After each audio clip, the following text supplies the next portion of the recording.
Welcome to our new segment of the KaeDee podcast series called the KaeDee Extras. Each week, either myself or David will be carrying out a solo episode where we pick an album for ourselves that we're familiar with, we turn the mic on, and we talk our shit. Alongside our regular exchanges every Tuesday, we will be dropping these extra episodes every Thursday.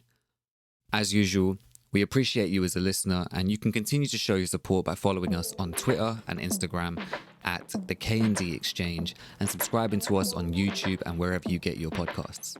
We hope you enjoy. Thanks for listening.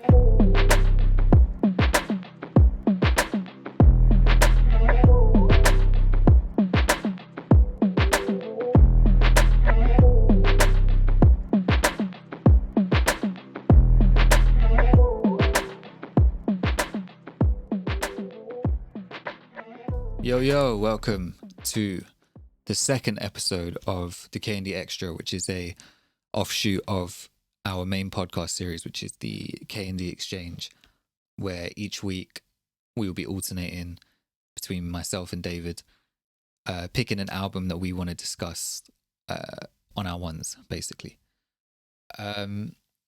So this is my debut episode for my solo one, and I think I had a toss up between two albums. I had one in the pipeline that I wanted to use first, but I revisited this album recently and it kind of hit a little bit different. And I would have spoken about it at some point anyway, so I decided to pick this one because it's a bit more fresh in my mind. The album I'm going to talk about is the Marshall Mathers LP2 by Eminem. And another reason that I've picked this one is I don't feel like it gets mentioned often enough. I even hear some casual Eminem fans who don't even really bring this album up or don't even haven't even heard it, and which is just weird to me. But I don't know why it just doesn't get brought up in the discussion as often. But I think it should. I think it goes under the radar unnecessarily. So yeah, I think, and based on what David was saying in the last episode of this for his solo review, he didn't know whether to approach it as like we do on the exchange episodes where we go track by track, or more just based on feel and what we got from the album, etc. Just kind of keep it a bit more concise. I think I'm going to go for the latter. So I'll go into a bit of background about the album, about how I kind of came across it or my experience with it. Talk about the album in general, its themes and everything, the things that I liked, things I maybe didn't like, what I feel like in terms of its aging or me reflecting back on the album now, and then just kind of give my final thoughts at the end. So yeah, without further ado, MMLP2 by Eminem. This album came out November 2013, so I was about a month into my first year of university. I had taken a year off between the end of college and the start of uni.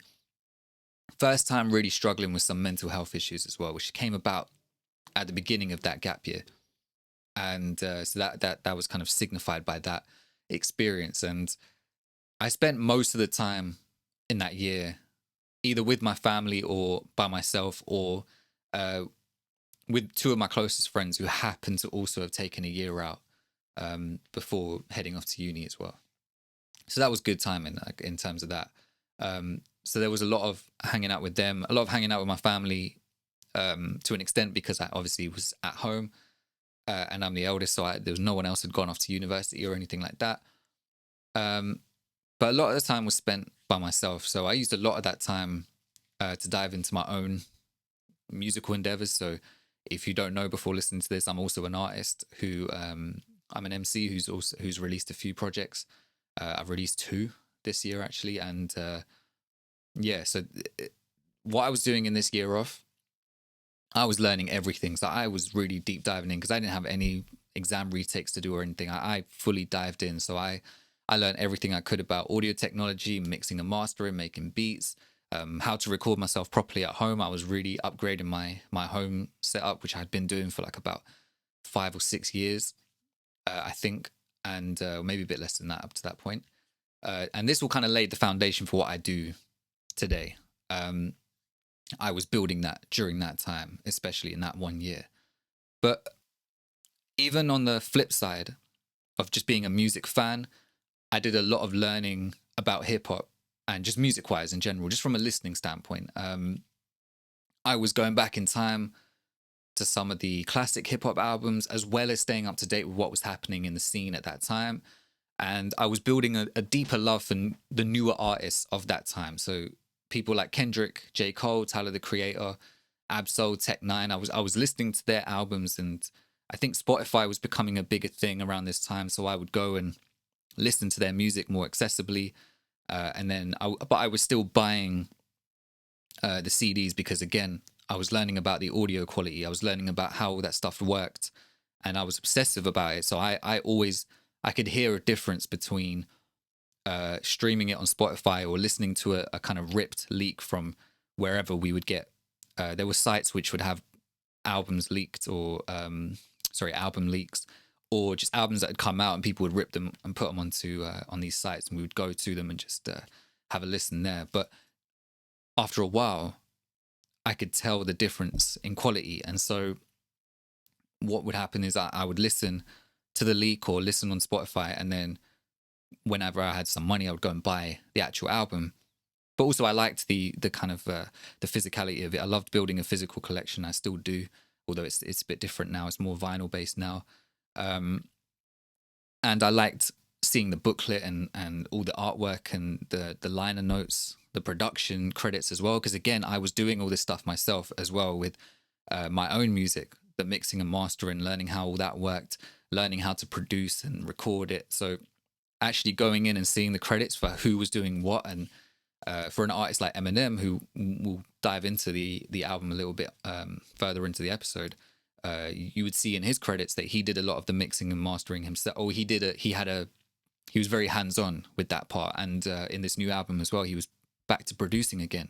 So that was really interesting for me. And then seeing the photography that they would do, it just made the albums feel bigger. It made them feel like, I don't know, like tangible pieces of art, if that doesn't sound too pretentious, as opposed to just a bunch of files that you can discard at any point or just press play and then ignore afterwards. It was a whole piece. You wanted to listen to, you kind of would get a vibe, not just from the music, but also what was around the music as well.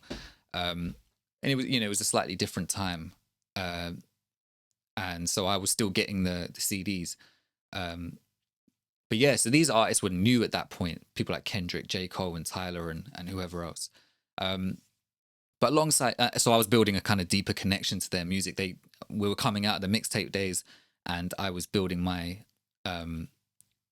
my love for these guys as not just new artists, but now the kind of cream of the crop, current go-to artists that I was listening to. But alongside that, I was also broadening my scope of what I thought hip hop could be. So there were artists like Blue in Exile. They had this beautiful album called Give Me My Flowers While I Can Still Smell Them, which was amazing. Blue is the rapper, he's amazing. Exile is the producer, he's amazing as well. It was a really beautiful, soulful album. Hadn't really heard that kind of thing outside of Brother Ali or people like that. Sky Zoo, Dream Deferred, Ghostface Killer's collaborative album with Adrian Young called 12 Reasons to Die. Hadn't heard a hip-hop album like that before, with a lot of live sounding instrumentation and telling a story throughout. Obviously, we'd heard Good Kid, Mad City at this point, but that was in a different vein. Apollo Brown and OC's joint album, Trophies. It was the first time hearing Apollo Brown production. Again, the sample chops and the way he made the beats, I hadn't heard that kind of hip-hop before. And yet it still sounded current, it still sounded modern. So it wasn't just some old school stuff, which I still did like. But yeah, I was going backwards. I was going, keeping with the present still. I was really building my my scope for hip hop. But however, this was all amazing and everything. But 2012 wasn't really the year for big mainstream acts. Outside of Nas with Life is Good, which was the soundtrack to my summer that year, there wasn't anyone on a massive mainstream scale dropping any albums. Jay-Z, Kanye, J. Cole, Drake, they all dropped in 2013 around summertime. So this was coming towards the end of my gap year. I was prepping to go uni around end of September. So Kanye and Jay had dropped in June or July, I can't remember.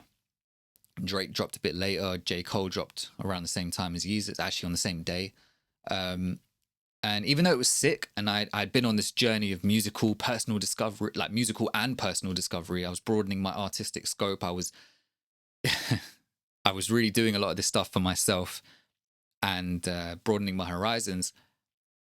I was still waiting on a new Eminem album because not just Eminem, but obviously 2013 delivered on that front as well. But much later on, during the gap year, I thought we would get another Eminem album. We got the Jay-Z one, we got a Kanye one, and all of that. So from the three-headed beast, I thought it would be, surely we're due another Eminem one, but we didn't get one in 2012 and we didn't get one early 2013. Recovery was huge when it came out in 2010. I was on that wave. I didn't give into the mob mentality and start trashing Relapse because I loved that album, and I still do, kind of more so now than I do Recovery. I think it aged better for me. And then the Bad Meets Evil EP, which dropped in 2011. That was fucking sick. But 2012 was kind of a Slim Shady drought, bar a few like guest appearances on songs. 2013, we started hearing little rumors and hints about a new album being in the works. And then towards the end of my gap year, we got Survival, which is the single he dropped for the new Call of Duty game. Sounded like it could have been on Recovery, but it was a bit more enhanced. His vocals sounded much more,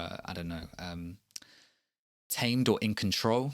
He was still doing the loud kind of shouting at the mic thing, but it was much more, it was much more controlled. It sounded like he'd gotten like a vocal coach or something. But then a week or so later, he announced that he was dropping a sequel to the Marshall Mathers LP, which is probably one of, or if not actually my favorite Eminem album of all time, with the Eminem Show kind of tying, but I think recently Eminem Show has gone to second, but just by a small amount. But yeah, so he announced that. That was crazy. The Beats advert with the Berserk video snippets that had me so gassed, and the fact that he dyed his hair blonde again, and everything just upped the hype. Like everything around it, the hype was just so heavy for it, especially for me. And I think I stayed up until like 5 a.m, replaying those two adverts, and with the song and the video snippets, I was reading forums and comments. Everyone was speculating on how the entire album was going to sound with the snippets for Berserk, as well as his new look, or at least his kind of callbacks to his old look. We didn't know if it was just for that video or if he was going to actually stay that way. The fact that it's called the Marshall Mathers LP2, so what exactly is he going to bring to the table, especially after doing an album like Recovery, which was so mainstream Eminem's a mainstream artist, but Recovery had a lot of pop sensibilities to it. Even though it still feels like a hip-hop album, it felt like a hip-hop album from the 2010s. We'd never heard him on those kind of beats before, and it was the first time that he ventured outside of his camp and got outside producers in. Usually it was a lot of in-house shady stuff, so either his own production, Dre's production, or Dre's team, or Mr. Porter from D12. It was rarely, or himself, sorry, if I hadn't mentioned that already. Recovery marked the transition where he started to venture out and get beats from other producers, which is cool. It had its positives and its negatives for the rest of his career.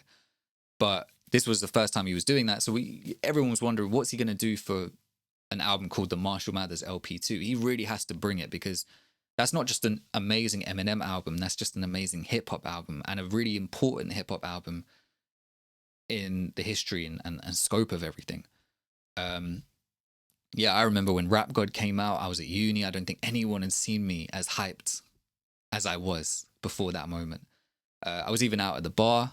I had like one headphone in, listening to the leaked version of that song. I'd heard snippets, and then the full thing leaked that same night. I went out with my headphones, one headphone in my ear. I was half listening to everyone else, half just listening to this, the new song. And that supersonic flow thing just blew my mind. Even though it's nothing compared to what he can do now, back then I didn't think he was going to top this. I didn't know where he was going to go from here. And it was kind of crazy to witness that. He was a little bit one note during Recovery. But then you hear a song like Rap God. I mean, we heard Berserk and he was doing all kinds of weird shit on that as well, like even the song structure and the samples thrown in and everything like that. But on Rap God, he really showcased how nimble and versatile he was. And we knew this, but he wasn't actually, contrary to popular belief, he wasn't always doing that kind of thing.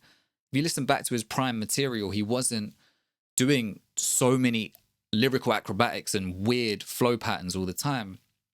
The rhymes were there, the multi-syllable rhymes were there, and the complexity was there, but in a much more relaxed way, I guess, because of his delivery. Whereas here, he was really showing how technical he could be. He did like hundreds of different flows just on that one song. So it made you wonder, well, where's he going to go from here? This was so weird to hear. We knew he had it in him, and now he was just throwing it out there and doing it. I think I got everyone in my flat at uni hyped about this new album coming out, because it was the thing that got me the most excited. I'd been looking forward to it for so long. It holds a special place in my heart because of the build up to it. I think I remember it leaked before its actual release date. So I had it downloaded, saved into my iTunes. But if I really want to listen to an album, or it's one that I've been anticipating for a while, I don't want to just throw it on in the background while other people are just talking over the top of it and all that other shit. I want to sit down, or I want to go and listen to it properly by myself, no outside voices influencing my opinion. But on that night, I remember I was watching a Bollywood movie with my flatmate, who is now my partner. And I knew the guys in the kitchen were listening to the album before even I was, which was annoying because I'd been waiting so long. And one of them even knocked on my door and was like, yo, who's Matthew Mitchell? And I was like, standing there, like, I recognize that name. And then instantly realized, oh, it's Stan's little brother from the first LP. So, when he says, you could have signed an autograph for Matthew, that's my little brother, man. He's only 6 years old. We waited in the blistering cold for you for 4 hours and you just said no. And in that moment, I remembered that lyric and I thought, oh, fuck. So now I know that there's a callback or a continuation of that story on this new album.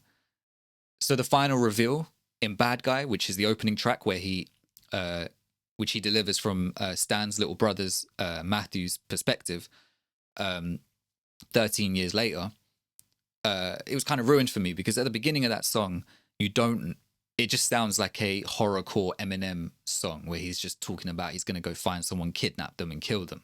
So, okay, standard Eminem stuff, whatever. You don't find out until the third verse that he's talking from Matthew's perspective. But that reveal, I kind of went in knowing it was going to be that.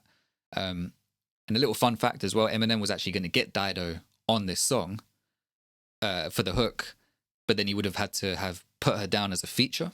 And at this time, I don't think people were doing the hidden features thing. I think that kind of came later.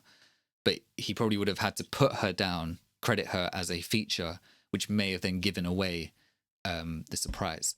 So he didn't do that. But yeah, apart from that, I remember the next day I got that delayed gratification. I mean, my flatmate, well, my partner now, I remember her saying she knew how important this album was to me because she knew how much I'd been waiting for it. And she said to me, oh, we can listen to it now. Don't worry, we don't have to watch the movie. We can listen to it now. We can stop the movie. We can listen to it now. But like I said before, I didn't want to sit there and listen with someone else. This is something I've been waiting for so long. I didn't want it to be in the background. I didn't want someone who's not necessarily into that music, like as heavy as I was, or didn't have that same build up to it, sitting with me and kind of just, I don't know, talking through it, or me sitting there thinking, oh, are they kind of bored of this? Is this kind of awkward? I'm just here listening to this album. What if the album's not even that good? Or what if it's really weird? There's all these kind of things that would come into my head about it.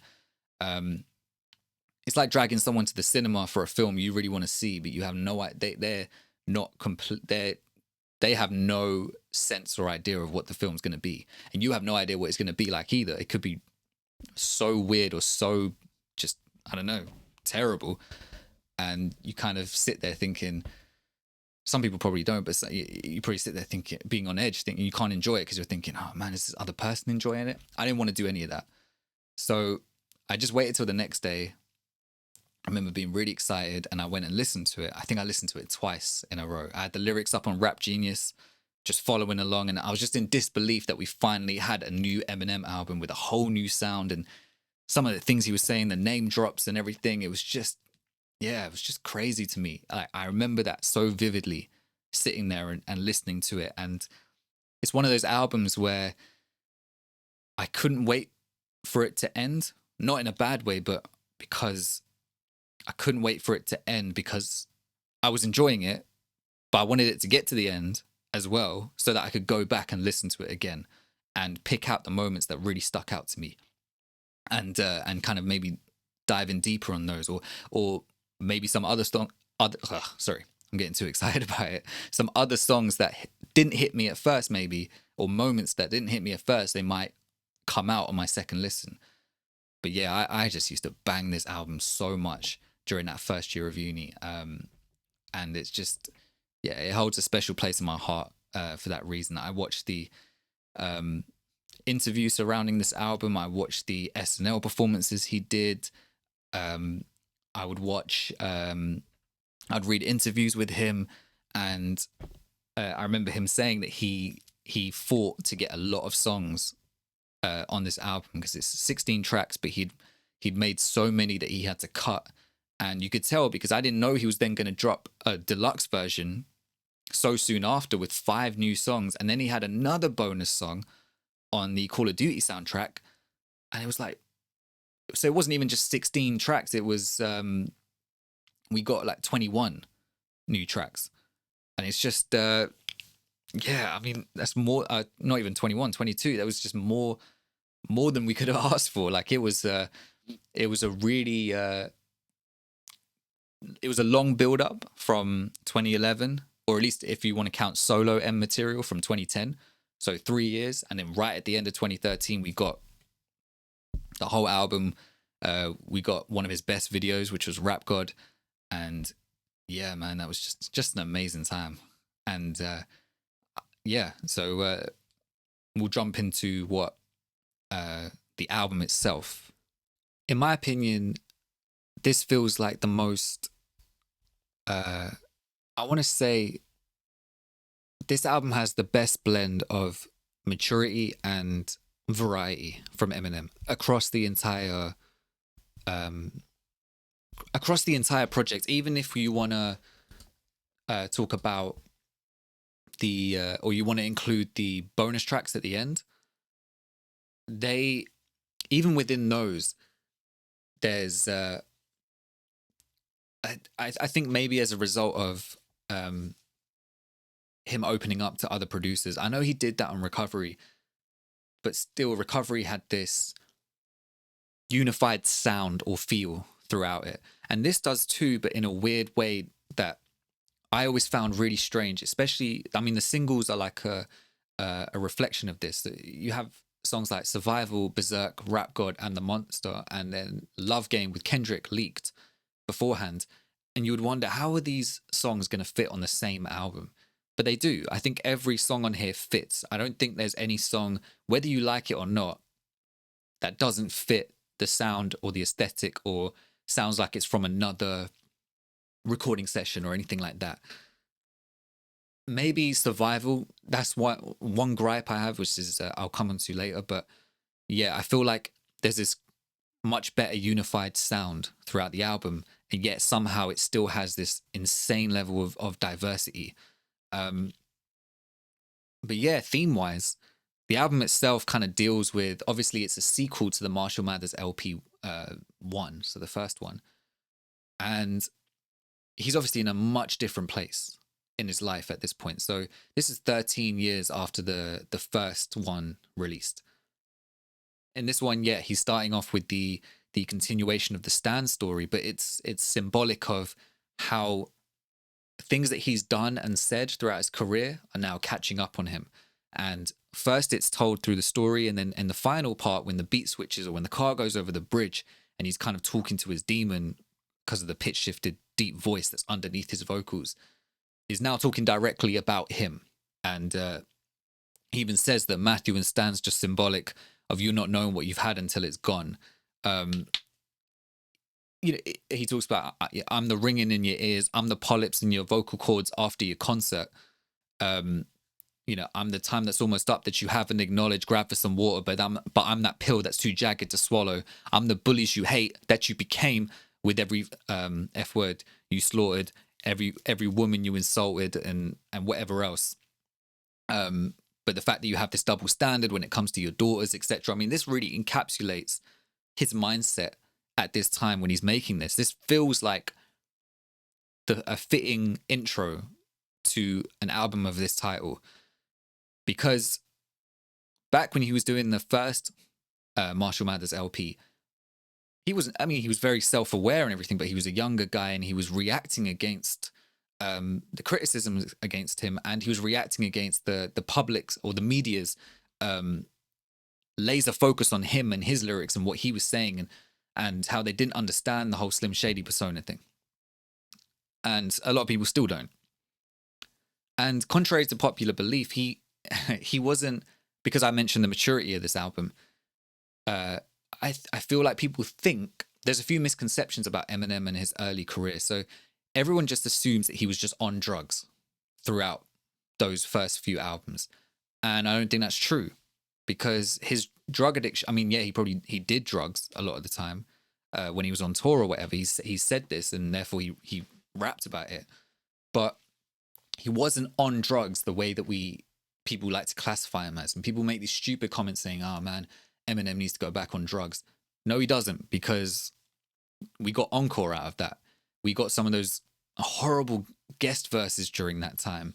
And if you hear him on the Re-Up, the Shady compilation album that came out like 2005, 2006, his voice is slurring all over the place, and he just sounds drugged out. That's not his prime material. He was not writing. I don't think he would. I mean, I think he was completely sober during the Eminem show because he was on probation during certain parts of it. And his addiction really started when he was filming for 8 Mile because of the hectic schedule. And he needed, at first it was there just to help him sleep so that he could get up and go back and shoot again because of the journey times, the travel times, the hectic schedule. He was only getting X amount of sleep or whatever. And then it turned into something more. And he made Relapse while sober. He made Recovery while sober. And he made this album while sober. He also didn't just talk about killing his mum and going at pop stars as celebrities and whatever. He did that mainly on the Marshall Mathers LP. On the Eminem show, he actually actively made the choice to say, I don't want to be pigeonholed into that. So I'm not just going to do that. And he made a mature album in the Eminem show. I mean, the whole thing is basically produced by him as well, minus a couple songs here and there. But he's getting more political on that one, and he's opening up about his personal life a bit more, and the kind of the struggle of fame and keeping his daughters away from the spotlight. But he's kind of thrust them in there. All the times that he prayed for success, but now he didn't think about how it's alienated his family and whatever else. So this is not the first, mature Eminem album. We got it in the Eminem show. Yes, there were times when he was still silly or said funny things or went at people, but if you listen to the Eminem show, you're not going to hear him just randomly rag on a celebrity or someone like that. Mainly you'll hear that on Encore, again, because he was being silly, because a lot of the album leaked beforehand and that he had a deadline to meet because of the label. And so he had to just fill in a few songs, and he was not in a good place. He just phoned it in. He didn't give a shit. He made these really stupid, silly songs, and it really hurt the album. And so there's that. And then obviously Marshall Mathers LP1, he was reacting to the media and he was saying shit to get a reaction. Relapsed, he was diving into that serial killer thing, and in interviews he said he would just pick a name out of the hat, and if it rhymed, he would use it. It was nothing personal. So this has not been his only shtick, if that makes sense. Going at people, going at celebrities, talking about killing his mum and all that sort of stuff. People like to pigeonhole Eminem into this because it helps strawman the argument. It helps them put down his music and his artistry by just confining it to that one thing.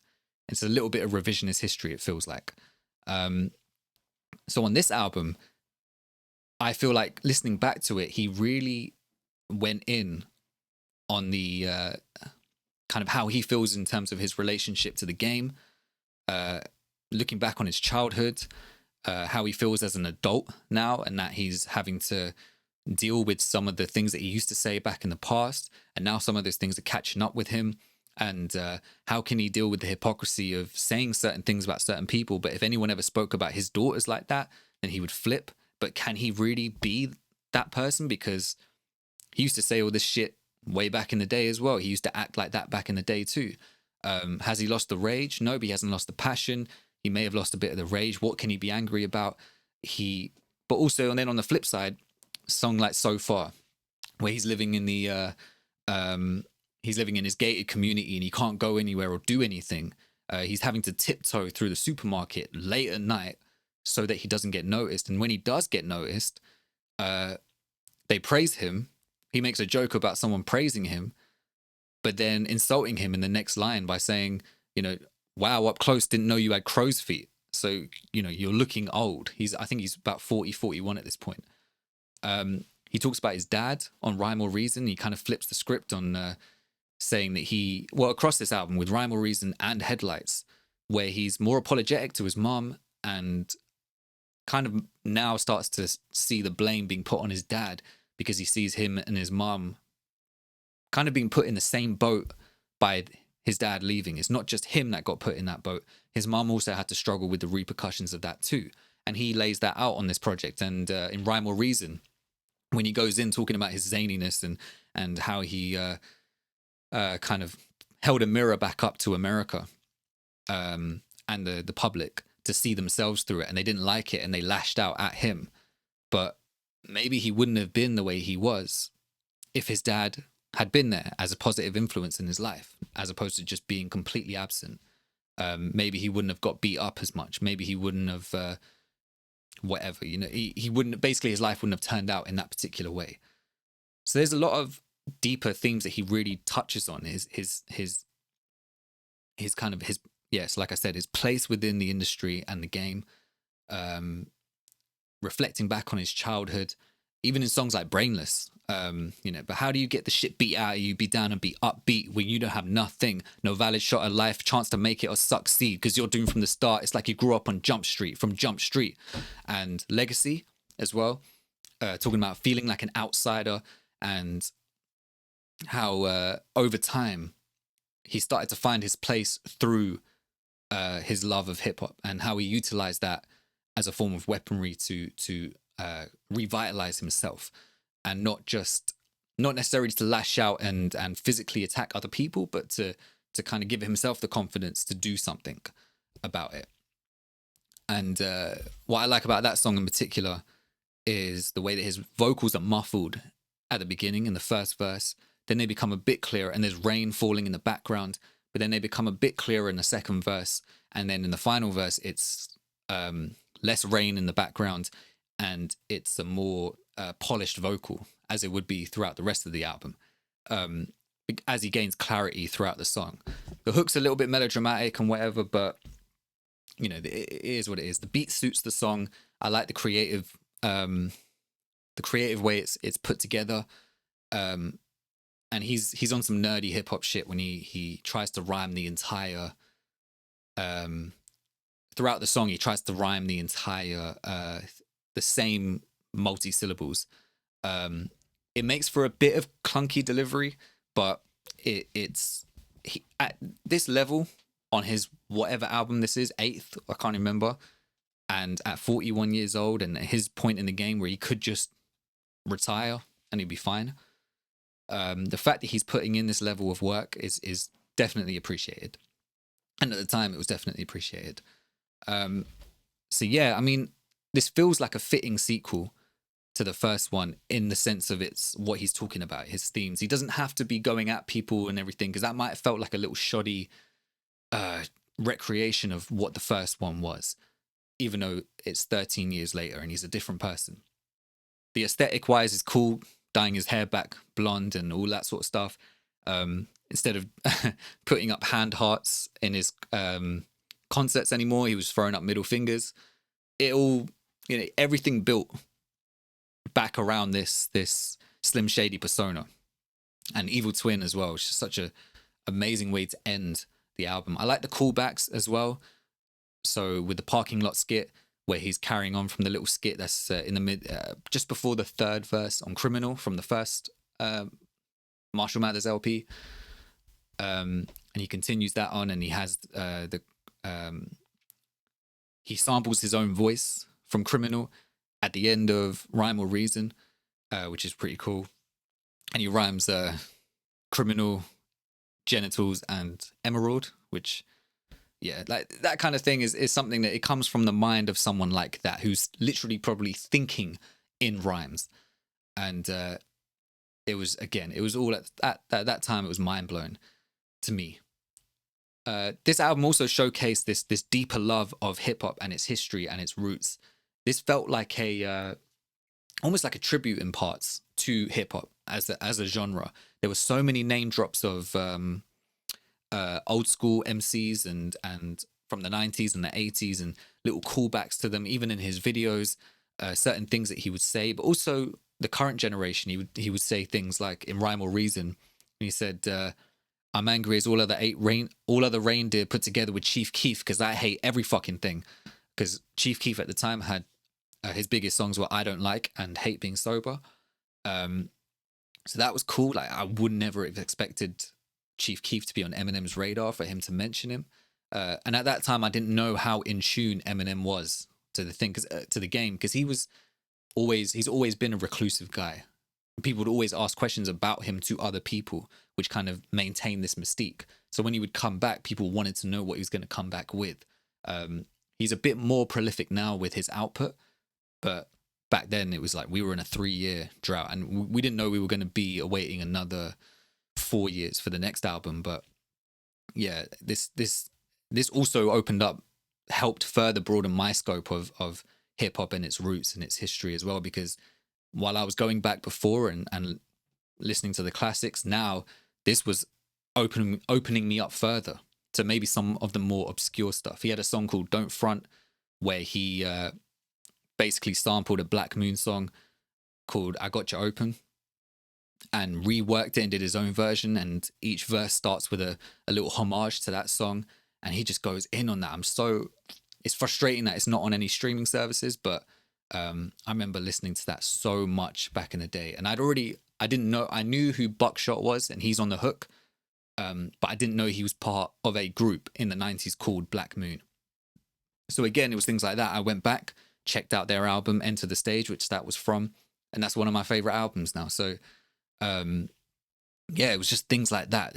All these callbacks and everything, it made me want to go back and really dive in even further. And so that was instrumental for me in that sense. So in terms of the themes and the variety, I can kind of see that. I can kind of see what he was doing with that. And having Rick Rubin on board as well, again, another staple in hip hop, at least in the history from the 80s and the 90s. The rock rap samples definitely were much better crafted on here than they were in some of his later stuff. So, and by that I mean Revival. They felt very tacked on that album. Revival was the album after this one, and at that point it just felt a bit redundant. If we're waiting 4 more years and then we just get some more of these rap rock like hybrids, it didn't hit the same. Whereas here it was brand new, it was fresh, and it was well constructed. It's like they both sat there in the studio and created these together with a purpose in mind, going through some old records and putting it together. Eminem himself said that he wanted to take us back in time, but still make it feel modern, so that you listen to it and it reminded you of that era. It reminded you of that part of history or the game or of hip hop and of his previous album, but it doesn't sound old school. It sounds up to date. I don't think he fully carried that through with the variety and everything on here, but I think he made a good attempt at it, because Revival would come under the same criticisms later of, there's just so much on here. There's songs for this, there's songs for these people, and he even said in an interview with Elton John beforehand, there's something on here for everyone. And I remember that really making me think, oh man, this is not going to be what we want it to be. But I think, and that's considered his mature album as well, and his most varied, I guess, album as well. But the execution on here is just so much better, 100 times better, and it seems well intentioned, well put together, and not for the sake of, oh well, I have such a diverse fan base now, I need to give everyone a little bit of everything. There may have been a bit of that in here, but I feel like there was an intention behind every song and behind the album as a whole, which I appreciate. And again, I think it helps it hold up when you look back on it. I've already kind of dived into my likes and maybe dislikes as well, but touched on the surface. And I know that I mentioned Survival. That song in isolation, I think is cool, and it's cool for what it does. I mean, the hook is a little bit, it's a little bit generic in its lyrics, but I think M comes through on the verses, and it does what it needs to do. I just don't think it fits this album in particular. The Monster is also another song which I thought, when I saw that he'd featured Rihanna on here, and it's called The Monster, I was thinking, okay, I don't know why I just assumed, because we saw the track list beforehand, and I thought this is gonna be, it's got to be some dark shit. I mean, Rihanna's not just doing pop features and R&B, like bright, airy fairy R&B features. I don't know why I said airy fairy. What I mean is like light pop, like poppy, bubbly kind of stuff. I mean, we had Love the Way You Live. She was a good fit for that song, also because of the content, the subject matter. She fit that, and it was a great pairing for them two. That was one of their biggest songs. They even went on tour together as a result. But well, at least I think from the success of this song as well. But I don't know why I just thought, especially after hearing Rihanna on songs like Pour It Up, and I think that came out at that time, or other songs, like other hip hop songs on darker trap beats as well, and on All of the Lights on Kanye's album, I just thought, yeah, she's gonna come through on a dark, like, I don't know, a dark, gritty or atmospheric Eminem track where he's gonna get, it's called The Monster, he's gonna get down and dirty on that, and she's gonna bring that voice is gonna add to the vibe for that. And I remember when I heard it and hearing the first bit as soon as it starts and thinking, oh, okay, it's definitely not gonna be that. And yeah, I was disappointed by the song when I first heard it. And in the context of the album, I thought it was placed nicely, and it flowed together. It all came together, I think, in the context of it, and content wise, it fits as well. From what I was saying before about the theme, the themes that he was touching on, and I think it's important in terms of what he's saying. But and also, it's actually I mentioned Rap God being one of his best videos, but the next year he released a video for this, and this is definitely one of his best videos that he's done. But still, something kind of makes me think, on an album called The Marshall Mathers LP2, are we really, there's certain songs I just think, why did you put these on here? Like Survival, The Monster. I mean, you could even ask potentially why Berserk is on here. I mean, it's like an ode to hip hop, so maybe, I don't know, but for an album called The Marshall Mathers LP2, I wasn't sure about some of the placements.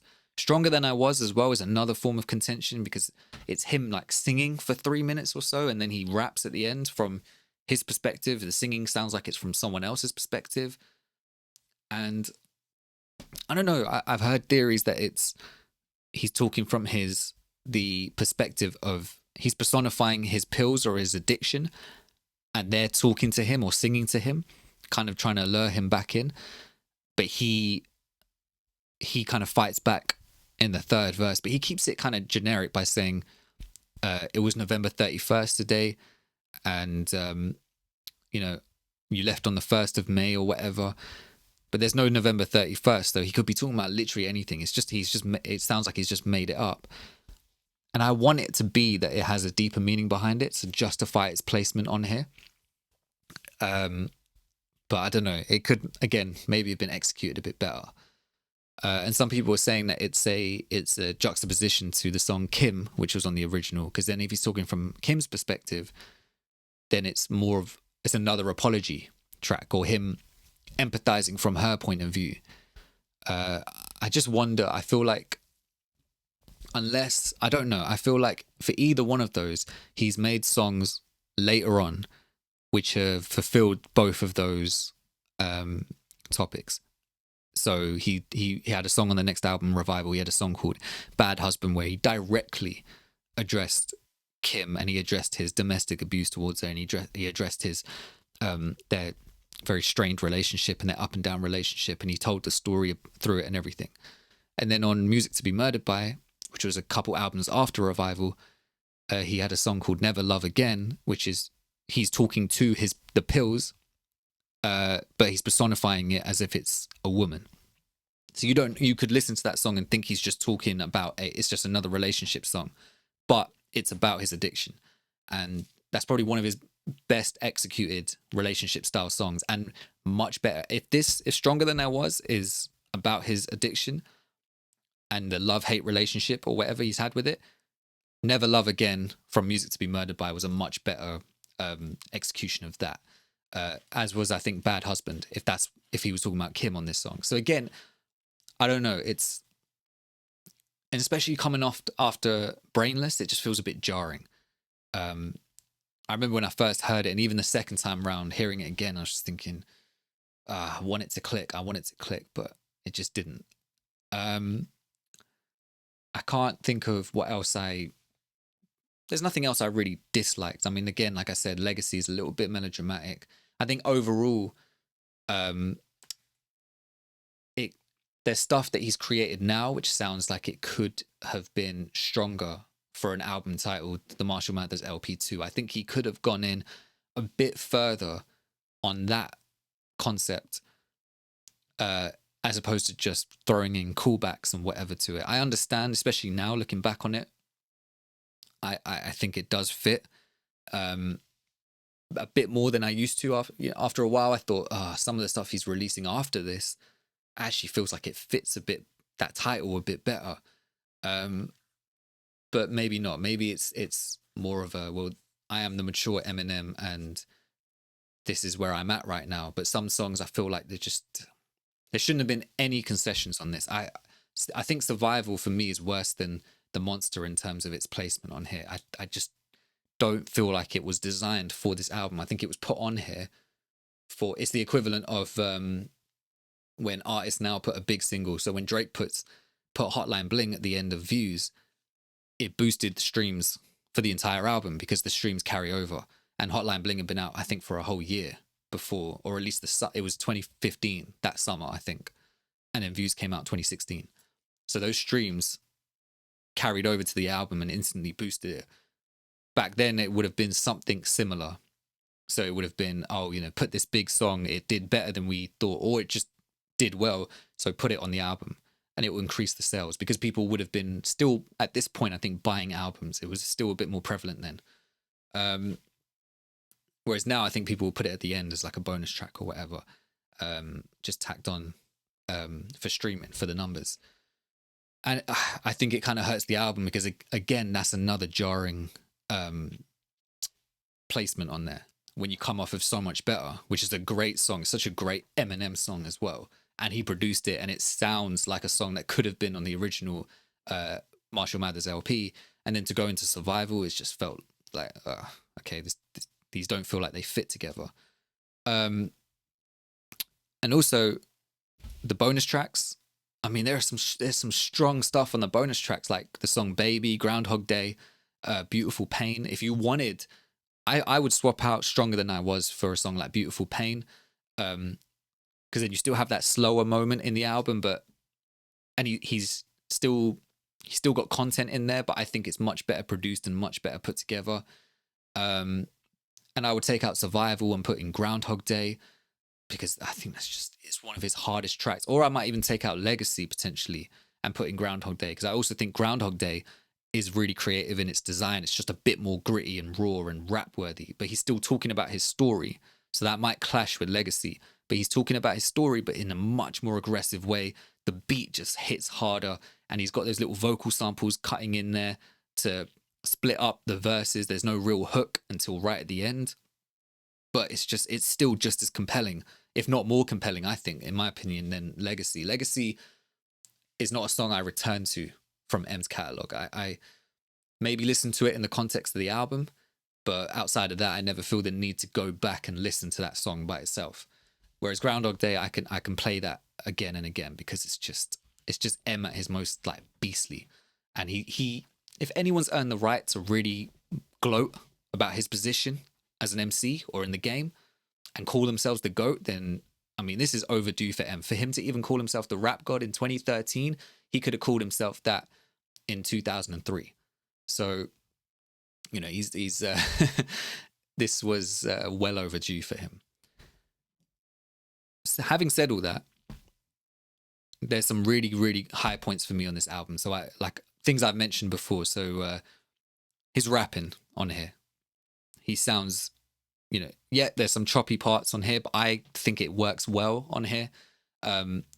He doesn't always, his voice in hindsight, he does sound a bit nasally, or like he's, you know, I feel like he could have loosened up a little bit, but I still think he does. I still think he has more variety in his voice than he did once he started doing Revival, where he sounded really like he's really forcing it, and his voice sounds so nasally, and it just didn't mesh well with the beats.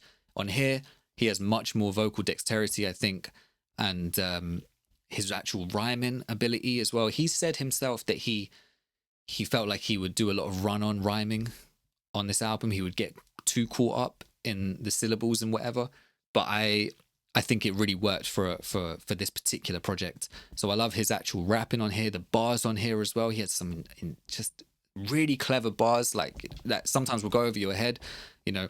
I can't remember all of them, and I'll probably butcher them, but like on Groundhog Day, but I got bars for you, dumbbells, since yours ain't working out.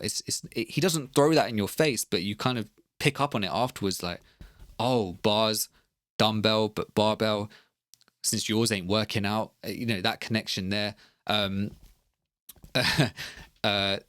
NWA when was blasting out my window screaming fuck the police like cop porn, flipped rap on his ear like I dropped corn, fuck top 5 bitch, I'm top 4, and that includes Biggie and Park Horse, and I got an evil twins, who the fuck do you think that 3rd and that 4th spot's for? Like, that's just some of the hardest shit that I've heard from Eminem, or just any MC in general. There were certain things that he just said across this album that were just said so well that the rhymes weren't just thrown in your face, and he didn't have the kind of recovery punchlines where he was catting off like Lil Wayne and Drake's and Nicki Minaj style punchlines where he'd say something and then the punchline would just be a word at the end or anything like that.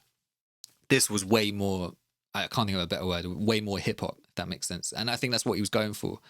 And on Brainless, when you know, my whole career's a stroke of sheer genius, smoke and mirrors, tactical, practical jokes, yeah, you motherfucking, and then it has a little voice coming in, robotic voice saying, insert insult here. Like, it was just so well crafted, so well put together. On Rhyme or Reason as well, when he says, hip hop is he has a little sample come in saying hip hop is the devil's music, but he rhymes it with whatever he was saying before. I can't remember it off the top of my head right now, but that whole song is just full of bars. Like, yeah, it's just the bars across this whole thing are great. I mean, there's some that are a bit like, why did you say that?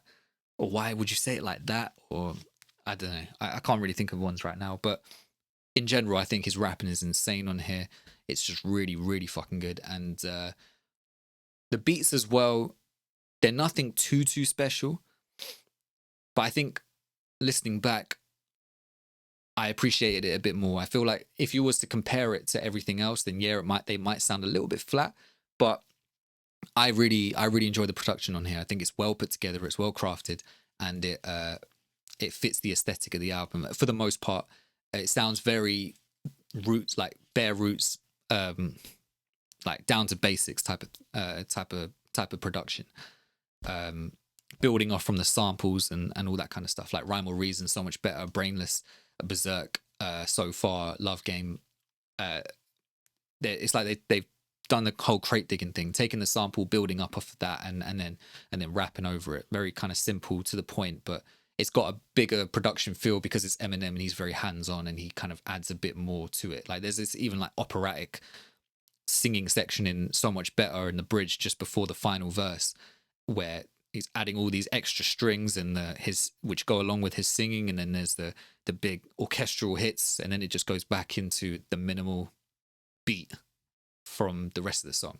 So there's things like that which I really appreciate. And at the time, I really appreciated it when I would listen to albums and they didn't always just sound like what was going on in the mainstream, at least in the hip hop scene. There was a point where I did just kind of only want that necessarily. Not only, but things like we've mentioned on the Exchange episodes, things start to get homogenized, which is not always great. But this album was definitely, for me at least, like a breath of fresh air. And I think it went under the radar again because it didn't conform to a lot of sensibilities at the time. I mean, yeah, so the production, his rapping ability, I like how in its own world it is, and I like the content as well, and how he sounds mature and on point, but also like still a bit of a troublemaker. I think he got that blend kind almost down on this one, and I think this is one of those Eminem albums which really feels one of the last few that feels really supremely authentic. Whereas some of his later material has felt a bit off the mark at points, even on albums that I do like. There are some parts where it just feels like, you know, you didn't have to put this song on here, or now you didn't fully follow this, follow through on this or whatever. But after having heard things like subsequent albums like Revival and Music to Be Murdered By, and even Kamikaze when he which I loved at the time, but if he had just struck those 3 songs at the end off the track list, that would have been great. Even the song Normal in the middle of the track list, at least the second half of that was really fucking good. Like, so that would have been a much more solid album, but he still felt the need to put those last 3 songs on there. And Music to Be Murdered By as well, like on an album called Music to Be Murdered By, which you have literal blood on the front cover, like dripping down it, and then you're going to put a song like In Too Deep and Farewell and whatever else on there. He didn't really follow through on that.